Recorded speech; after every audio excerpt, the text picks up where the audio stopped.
Okay, I think I need to start this whole thing again because my mic wasn't on. Is that what Dave said? Yeah, I apologize. Oh yeah, Mike he texted me. Okay, sorry about that, Dave. And whoever's been watching me move my mouth without talking. But here we go. How to attract God's attention. Now I ask you, how do we attract God's attention? Can we attract God's attention? Is it possible to get the Creator to take notice of us, of our situations, of our prayers and our problems? On the other hand, do we even need to attract God's attention? Now, we all know that God is good, and that He's everywhere present, that He dwells in us, that He inhabits eternity, that He exists for us. So why do we even wonder if He's close by? Do you think Adam and Eve in the days of their perfectly powerful innocence ever doubted that God was close by? What about Noah when he was stepping onto the fully loaded ark waiting for God to close that door? What about Moses standing at the edge of the Red Sea with the Egyptian army? You know, he could see him coming. You see, what about Jesus Christ? Do you think Jesus ever wondered if God was close enough to answer his prayers? With all that in mind, I've recently become reacquainted with a verse that is as powerful as it is perplexing. This verse packs the entire power of the universe and the entire law of believing into one sentence. Draw nigh unto God, and He will draw nigh unto you. James 4:8. Now I know that it's sort of mind-blowing. At least it was to me. And what does that sentence even mean? How do we even begin to unpack that verse? Or do we even need to? In its simplicity lies the answer on how to attract God's attention. So first off, who is James? First, we have to understand where James is coming from and to whom he was writing. Who was James? James was the younger half-brother of Jesus who became an early leader in the fledgling Christian movement. He watched as Jesus grew from a child into his role as the Christ. He didn't always see eye to eye with his big brother, but he learned to respect him and ultimately made him his Lord and Savior. And that was his big brother. Now, James may have even somewhat resembled Jesus in looks, in the way he used his words, and even in how he moved and dealt with things. All the believers and all the apostles knew exactly who James was. Now, the book of James is probably the first ever letter written to the new believers, most of whom were Judeans at this time. There was very few Gentiles that believed. And this letter was written during a time of toxic fear and great change. Leading up to this letter, the believers from Jerusalem were scattered all over Israel because of a deadly persecution. Paul, the greatest of the persecutors, he gets born again now. He changes sides and begins learning about the potential power of being a Christian. Most of his training was word of mouth. Why? Because there was no epistles written. There was no New Testament word of God written at that time. James's letter was first. So Paul entered the scene in Acts 9. Now Peter then gets revelation to lead some Gentiles into the power of the new birth, which was unheard of and unacceptable. And this totally upset and blew the Judean believers' minds. That's Acts 10. And the Judean believers were on their edge. Their blood was being shed for what they believed. Their new way of life that they were just beginning to get comfortable with was evolving into something far different from what it was after Jesus first was resurrected and ascended and the day of Pentecost happened. Everything was in a flux. Tensions were high. You know, people were on edge. Some were second-guessing their commitment. Some were even leaving the faith already. This is the point when James wrote his letter and had it hand-copied and distributed to the different believers, their churches, their synagogues, their home fellowships. This is also when his brother Jude wrote his short epistle. This is Acts 11. This is Acts 11. And it was a little more than 10 years after the day of Pentecost when James wrote this letter. Paul's first epistle, which was Thessalonians, wouldn't be written for a full 10 years after James and Jude wrote theirs. This was it for 10 years. What James wrote, even though Christianity was relatively new, maybe 10 or 15 years new, James was not writing about how to become a Christian. He was teaching these people how to act like one during the most confusing, heart-wrenching, deadly, and judgmental of times. He even wrote that having all the correct beliefs about God doesn't mean much when we consider that even the devils believe in God. You know, James 2:19 says that. James's letter helped move the young and persecuted Christians from the theoretical to the practical, from the head to the heart. James spoke in very direct terms. He minces no words. He wasn't flowery like Jesus. He didn't use a bunch of metaphors and analogies like Jesus. And there was no fluff with him, no filler, no religious doctrine. His epistle is just a tutorial on how to live one's faith, how to get all close and snugly with God. Now, as a child, James saw Jesus grow up spot on perfectly. As an adult, he saw his older half-brother Jesus change Israel.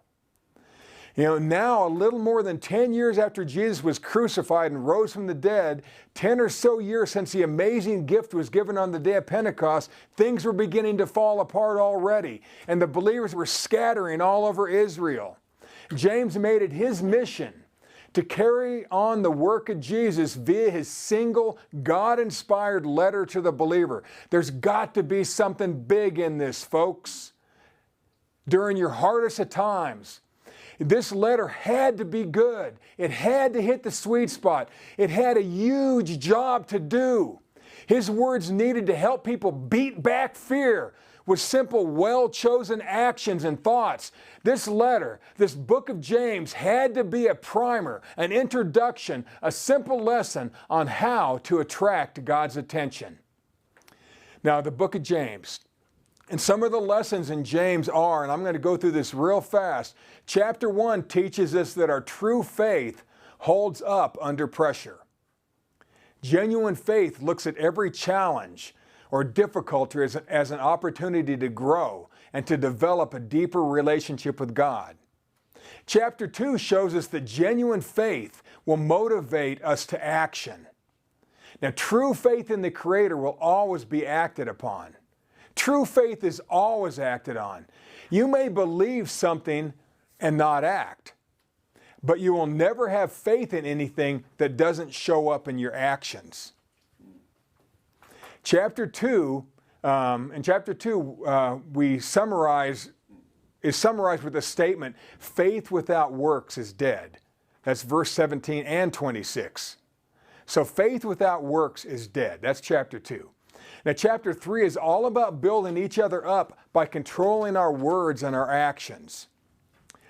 Our words are like the reins that control a powerful horse, or the tiny rudder that turns a massive, heavy ship. Our words will direct our actions, and our actions affect God's people. Words are powerful. Control your words. Chapter 4 tells us it's possible to attract God's attention so we can help ourselves and help others. It mentions that life is short and that we only have a sliver of time to let go of petty problems and our love of worldly things, and to get out there and do as much good to others as we are able to do. In other words, live out your calling. Your godly calling. That's chapter 4. And the last chapter, chapter 5, takes us from self-serving to waiting for the Lord to reappear to serving others with our spiritual gifts. Now, we're reminded to be patient in chapter 5, to endure, to have hope, and by all means to utilize our spiritual gift to help and to heal each other during these most difficult of times. And that's a quick summation of the book of James. It's fantastic. Basically, every simple life lesson is found in James. And James is a half-brother of Jesus, just want to remind you again. And all the epistles to come will build from James's letter, and that's what's going out to the early believers here. So the focus of James chapter 4. And now we're going to refocus on a few verses in chapter 4. Actually, really just 2. And remember the sentence that I said a few minutes ago, draw nigh to God and he will draw nigh to you. Now I know those words don't make sense we don't say draw nigh. That means approach or get close to or get all up in the grill of. Like they said 20 years ago. So that's James 4:8 again. And it's been translated, approach ye to God and he shall approach to you. That's from Wycliffe version. Approach ye to God, and he shall approach to you. Now, in today's terms, we might say, to the degree we move our hearts and resources toward God is the degree he will move things towards us. Or what we give out is what we get back, right? With interest. Because of free will, we must make the initial move. And that's what James is saying here. We must make the initial move. Now, if this sounds a little bit woo-woo, remember that James's brother, Jesus, said, give, and it shall be given unto you. Good measure, pressed down, and shaken together, and running over, shall men heap given to your bosom. For with the same measure that ye meet withal, it shall be measured to you again. That's Luke 6:38. So drawing nigh to God may also mean what you give to others will come back to you in abundance. This works both ways, folks. Now, even the great apostle Paul, later he said that what we reap is what we sow. Quote, be not deceived, God is not mocked, for whatsoever a man soweth, that shall he also reap. So what you put out there is what you're going to get back. That's Galatians 6:7. Okay, I think you get what I'm saying here. The New Agers call it the universal law of reciprocity. The universal law of reciprocity. And what you put out into the universe, man, is going to come back to you, dudes and dudettes. Call it karma. Some people call it that. No matter what you call it, it's biblical, it's godly, it's spiritual, and it works. It works. Reason every religion has some word for it, and people who don't even have a religion have a word for it, is because it works. Everybody knows this stuff. James 4:7-8 from the King James. First off, submit yourselves therefore to God. Resist the devil, and he will flee from you. See, this attracting God's stuff, this attracting God's attention begins with verse 7. First, we submit ourselves to God. Now, I know that you all hate that word submit. But it means that we simply decide to do the things his way. Has God ever steered you wrong? No. Have people steered you wrong? Yeah. So we're not talking about submitting to leadership. We're not talking about submitting to your favorite pastor. We're not talking about submitting to your favorite ministry of the day. We're talking about submitting to God who loves you, who exists for you. Okay? And submit just means do it his way. It'll work. Okay? See, we follow his word, which is the path for our abundance. It's for our benefit, not really God's.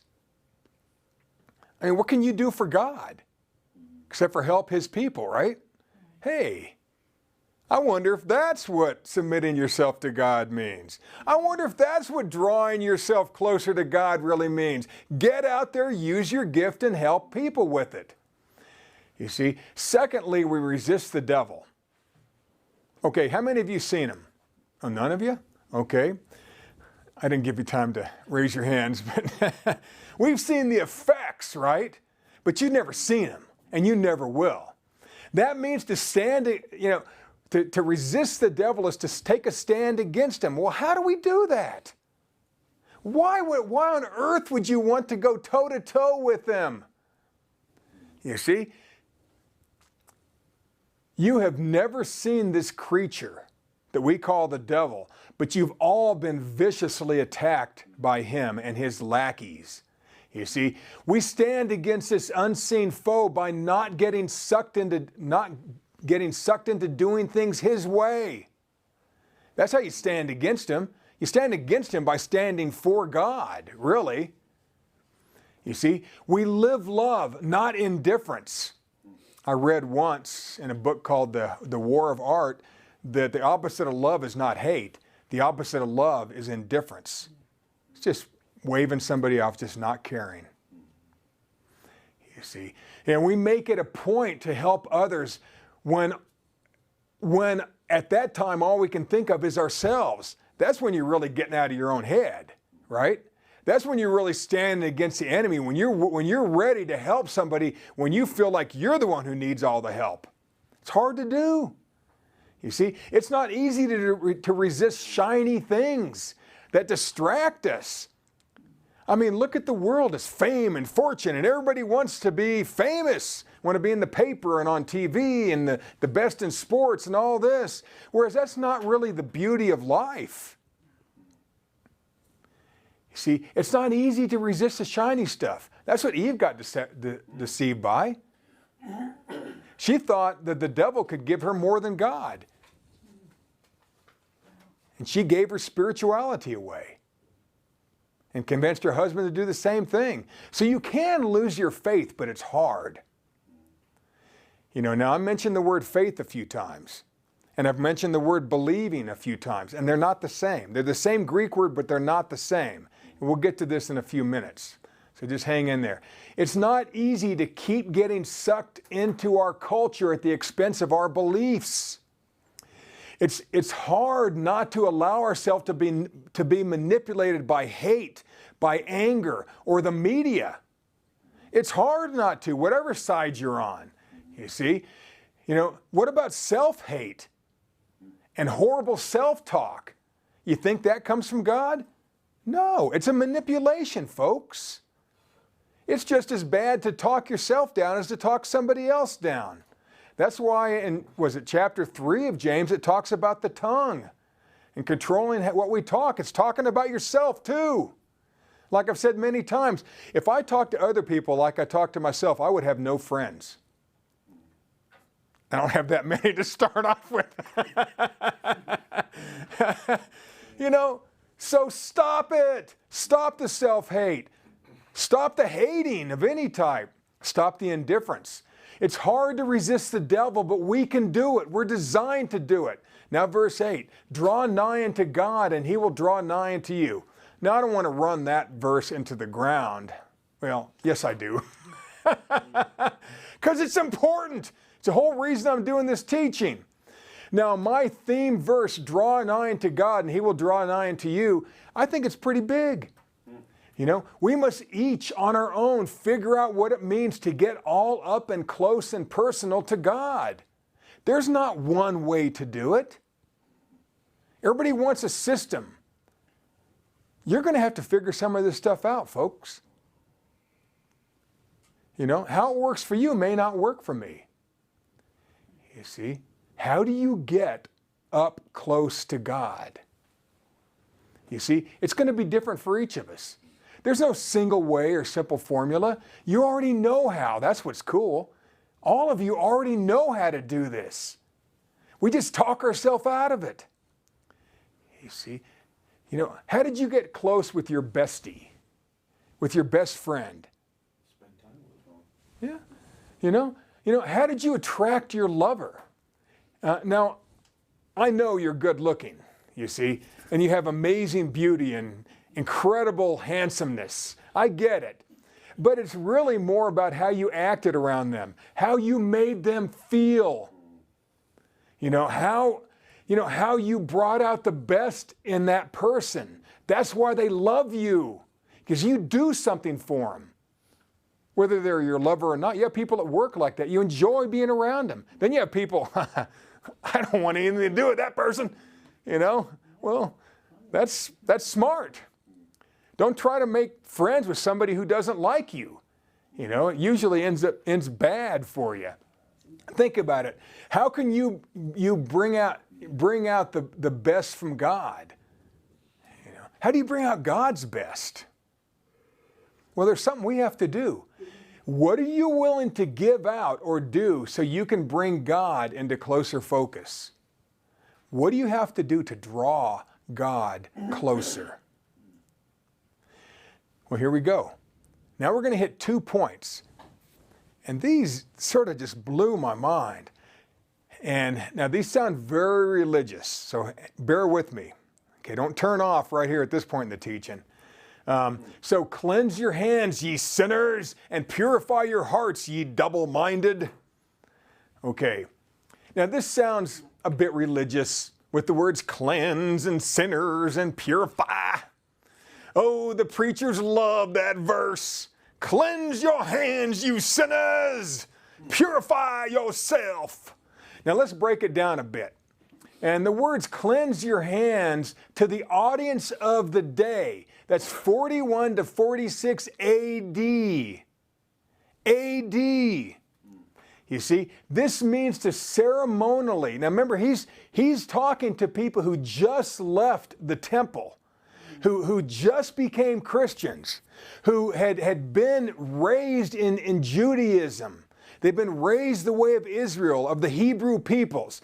This is who the audience is, but it'll still fit with us if you pay attention. Even if you don't pay attention. Because I'm not telling you what to do. I'm not the boss of you, right? Cleanse your hands. Now to that audience meant to be ceremonially, with great ceremony, wash your hands before offering a sacrifice. It was a ceremonial cleansing. It's like somebody it's like Pilate when he washed his hands, to wash off the blood of Jesus, so to speak. It's ceremonial cleansing, okay? They would wash their hands and then give their 2 turtle doves for their sacrifice at the temple. They all knew what this meant. It was ceremony. It was all up in here, in the head.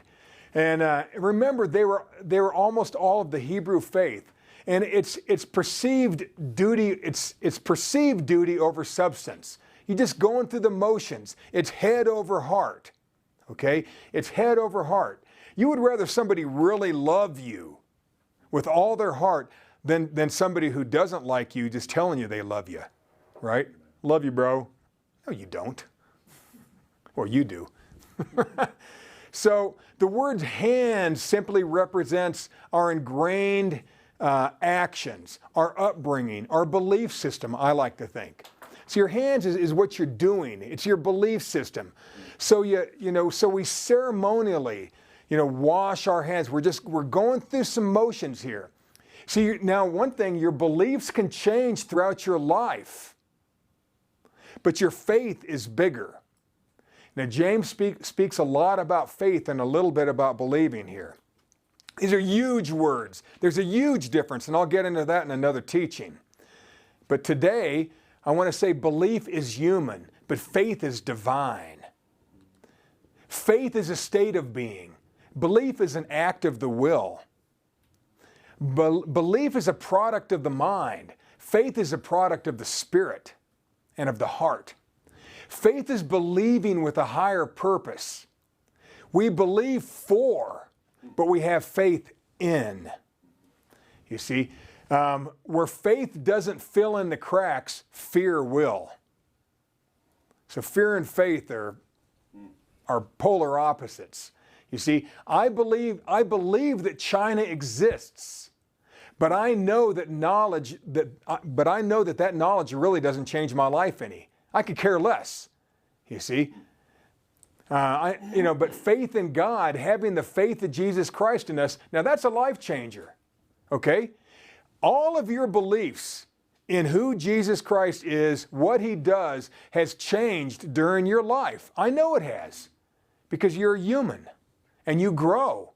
Your image of who the Christ is now is totally different than it was 10 years ago, 20 years ago, 30 years ago. It's different. You see, that's the way life is. See, so your beliefs can change, but your faith, your overall faith in the God that you love and worship, that'll never change. It moves through your whole life. It's who you are. See, faith remains through, even though our beliefs will change. Okay? So your beliefs are going to change, but faith will remain. Now back to the second part of that verse. And purify your hearts, ye double-minded. Now the words purify here, it's not the same as to be ceremonially clean. You see, to purify your hearts, you're not just talking about the intention. It's not just having a ceremonially clean thought. Like, I'm going to go through the motions of thinking properly. Let me begin my meditation right now. You see, we're not talking about just going through the motions, trying to look good. You see, it's not ceremonial. I have trouble saying that today. I'm sorry. It's to be clean in a ceremonial way. Okay? It's beyond going through the motions. This word means making your heart, making your emotions, making your faith, making your why surgically clean. This is Curly's Law. Remember that from City Slickers? What's your one thing? What's your one thing? You see, what's your why? All the people are saying now in all the self-help books. What's your why? And my phone wanted to talk to me. See, this type of purity means to not even confuse your mind with two good things.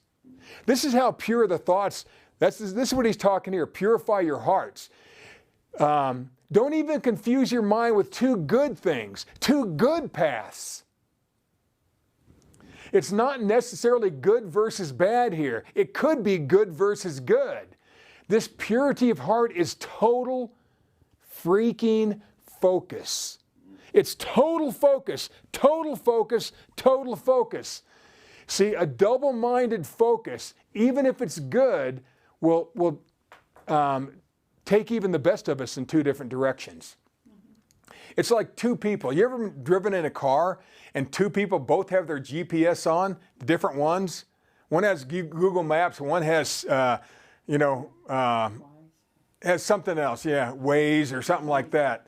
And then they want to take you two different ways to the same place. You ever had that happen? I just recently had that happen when I was in Texas. And they were both talking to me, and it was confusing. Finally, I said, somebody turn one of them off. You see? And so, and imagine two people telling you when to turn and where to turn at the same, and it's different directions. They're both good directions. They're both good directions. But that's not the purity of heart that we need. You see, so it could be two good paths, but choose one. Choose one. Both are going to get you there, but not at the same time. You can only take one path at a time. Simplify your life in some ways. Now, a builder, if you've ever been a builder and you have two sets of plans, you better look at the date on those plans, right?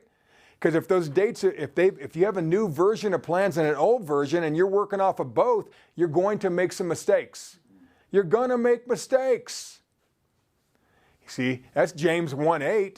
A double-minded man is unstable in all his ways. You ever heard that verse? That's what this is talking about. He's trying so hard to get these people to control their thinking, so that they can live a life at least somewhat abundantly, even though people are out there trying to kill them. Nobody's out there trying to kill you because you're a Christian, but in some countries they are. We have it pretty easy here to do this James, this draw nigh unto God, but who he was writing to, they were in the worst states, the worst of times, not the best of times. You see, James 4:7-8 tells us to get into giving and living a bit more godly, and to be aware of the pressures and pleasures of our great enemy, and the devil will flee.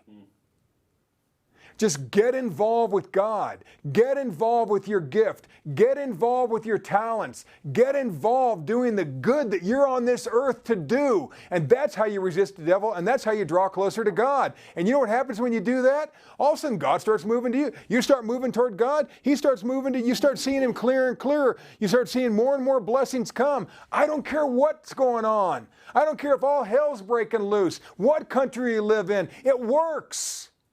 It always has, and it always will.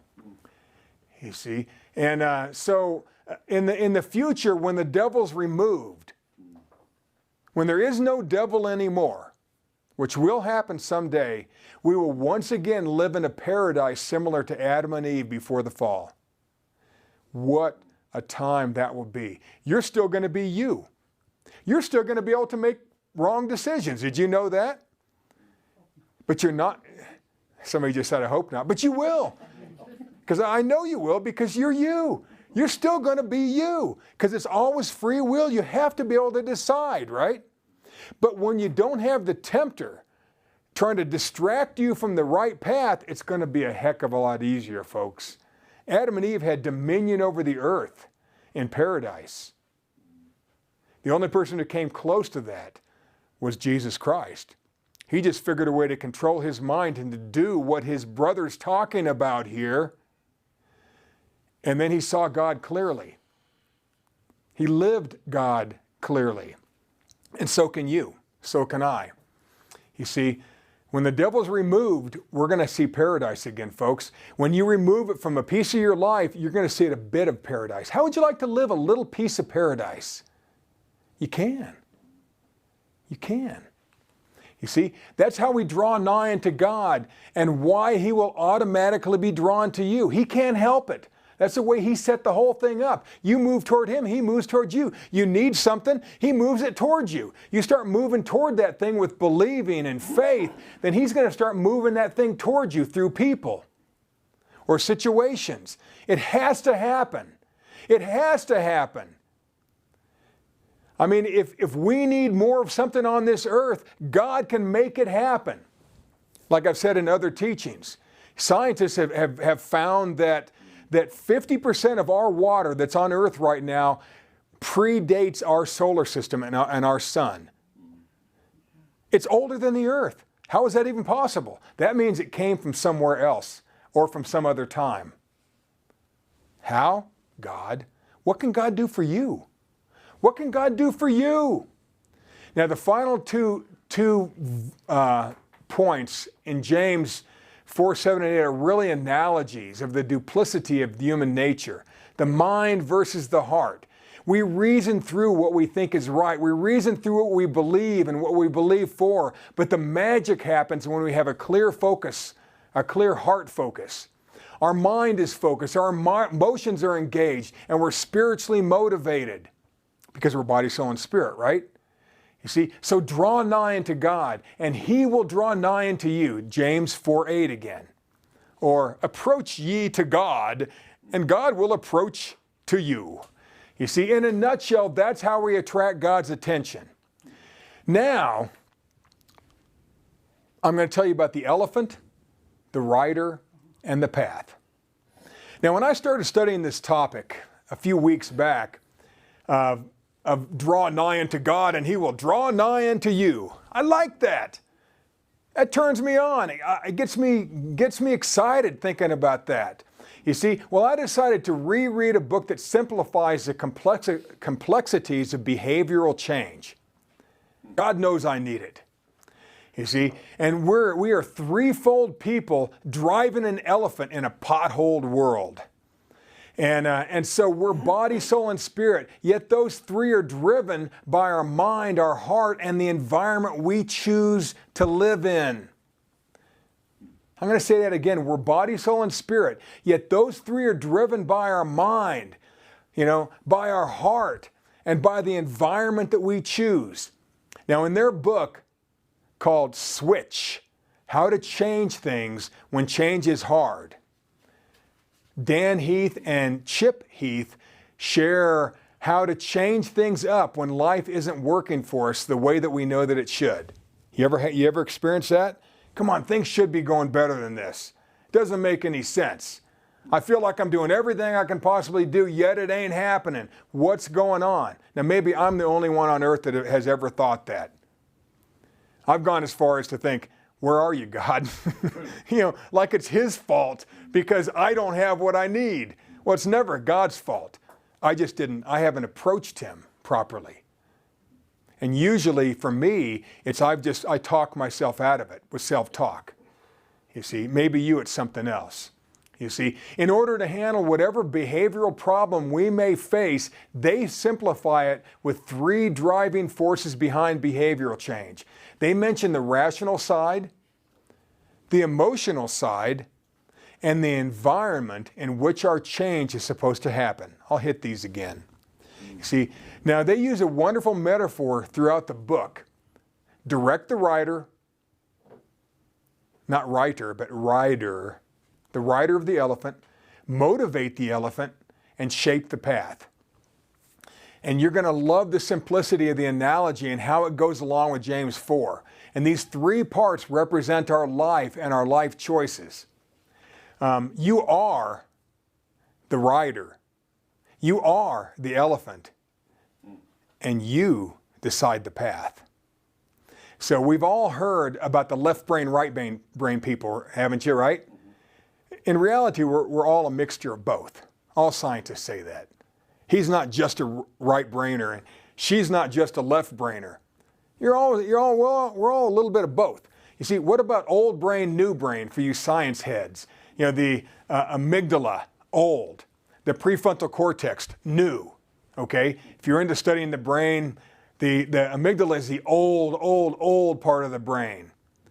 And then the prefrontal cortex is relatively new over the few 100,000 years of humanity.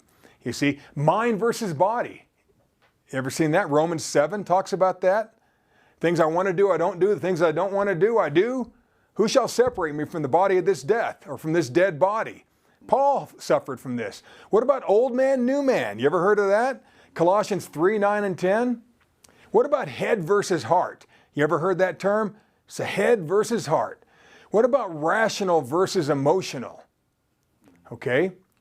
And see, your brain is a rational rider sitting on top of an emotional, obstinate elephant, trying to direct it. And if it comes to a test of wills, the elephant will always win. You see, we can learn to get our brain's rational and emotional side, but working together. But they have to work together, and that's when we draw closer to God. It takes both. See, James saw this with the people.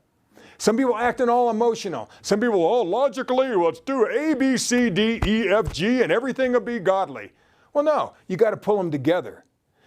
People aren't motivated just by spreadsheets. They're motivated by the why. They're motivated by pictures and images and things that they care about. They're motivated by the emotional. James knew this stuff. And here's 3 ways for you to influence the rider, the elephant, and the path that you're on.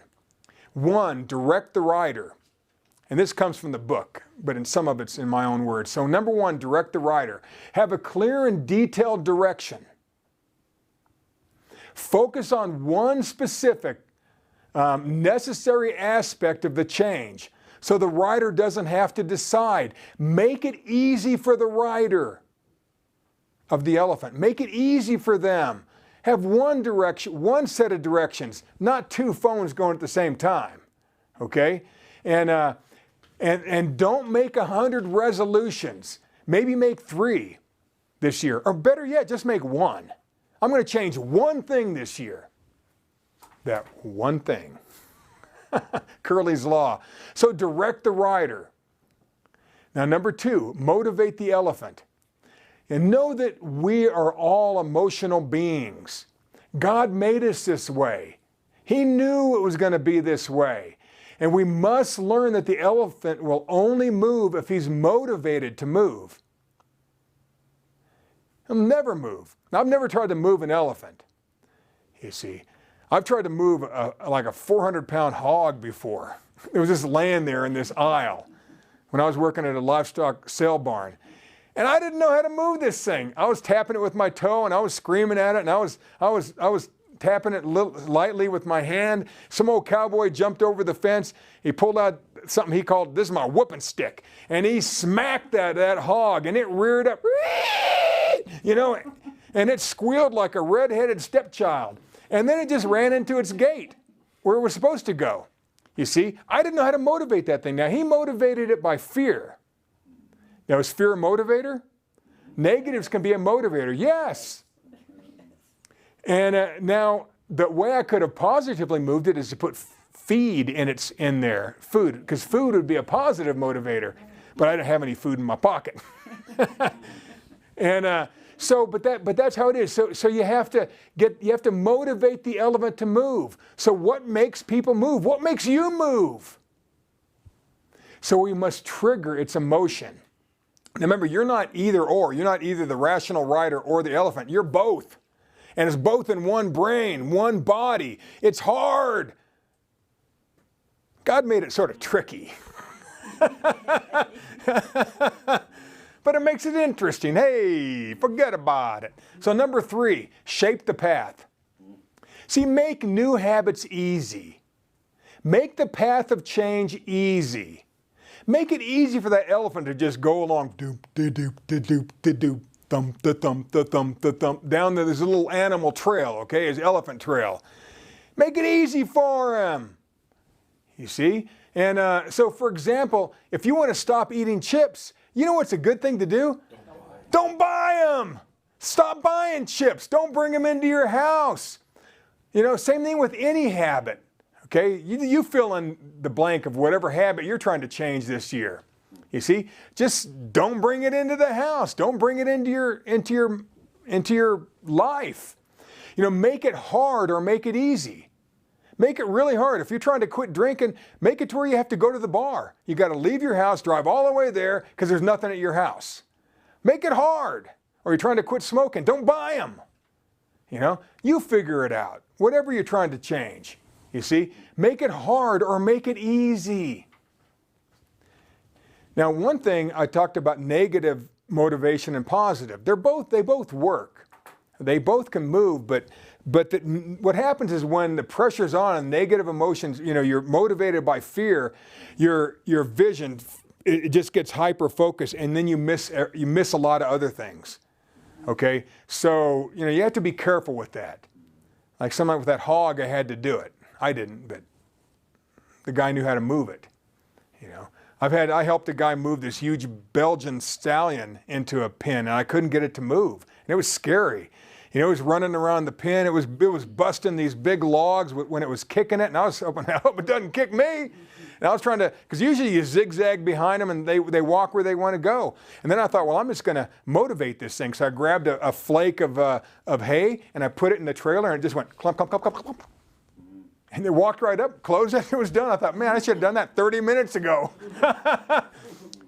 You know, your dogs, right? Your cats, same thing. How do you think hunters, you know, trappers catch things? They bait something, right? Typically, or they put something right in a path, right? Put it in your path. You know, if let's say you want to start working out in the morning, put your workout gear right in your path, right? In the book, you know, Switch, they talk about an MIT student made this clock called Clocky, and Clocky, when the alarm goes off, it jumps off your dresser and starts rolling around the floor. And it starts moving, and you have to chase this thing around to catch it, okay? So by then you're awake, because it keeps beeping or whatever Clocky does, you see? So you make it to where you have to get out of the bed. You see, now I don't have any trouble getting out of bed, but some people do. You know, so everybody's different. So what works for you? You know, lay your gear out. You know, put snacks out that are good. You see, whatever it is. You see, make the path to exercise so you will do it over and over and over again. Make your path, shape the path so that elephant and that rider can go down it. So again, I'm going to say it in a different way now. You direct the rider, and they say in the book, follow the bright spots. You know, what's working? So keep doing that. Follow the bright spots. Second thing is script the critical moves. You know, not the big picture, but specific behavior and specific actions. And then the third thing to that first point is point to the destination. Know exactly where you want to go. Now motivate the elephant. Find the feeling. Make people feel something. If you want to motivate them, or want them to motivate, make them feel. You know, shrink the change. Shrink the change. You know, break it down so it's no longer spooky to the elephant. Just make it simple. And then the third thing is grow, or cultivate a sense of identity. That's really your why, right? Who am I? What am I supposed to do? And then shape the path, tweak the environment, change the situation, make change easy. Or I'll add, make change hard. You know, make whatever you don't want to do, make it hard to do that and make it easy to do what you're trying to do. Then build habits. Build habits. Start small. You see, rally the herd. Behavior is contagious. Help it spread. Whatever you're good at, whatever you're trying to shape, you know, sometimes people need to have a tribe to help them. They need somebody else. They need an advocate. So if we only reach the rider and not the elephant, we have direction without motivation. The rider needs direction and the elephant needs motivation. Both the elephant and the rider need the least amount of friction, the fewest obstacles if they're going to reach the destination. You could drive right across that field to get to Dave and Sharon's house, you see, or you can take the road, right? There's a field, I know, you could drive right across, or you could take a dirt road to get there, or you can go drive right there and then take the dirt road, you see. You know, so there's different ways to go places. See, Switch is a great book on how to change things when things get hard. So in closing, remember, big problems are solved by small solutions. Big problems are solved by small solutions, not big ones. Let's tame the elephant and harness the power of habit by changing our behavior a little bit at a time. And that's what James is trying to do. As James, the half-brother of Jesus, said, let's submit ourselves to God and let's stand against the devil. Let's figure out how to draw nigh unto God and have a singular focus on what we want. Let's harness the power of God. Let's attract God's attention. God bless.